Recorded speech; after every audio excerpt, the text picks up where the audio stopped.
pantay na talagang kilay mo para na silang kambal. Gaya ng dati, ikaw pa rin ang pinakamagaling sa lahat. Pwede ba ako mag-coffee rito? Oo naman, sige lang. Okay.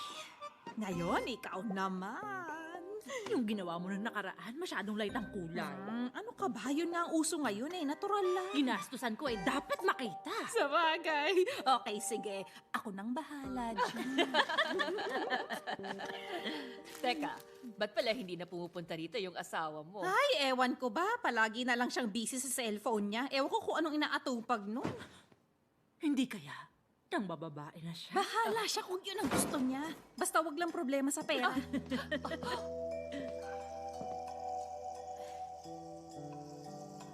Bakit? Magpapakilay ka? Nasaan ang asawa ni Im Jevin?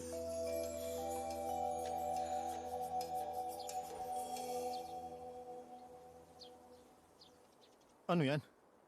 May lamang concert tickets to. Kasama na rin yung cookies na binake ko. Tsaka... Saka ano? Tsaka... Yung puso ko!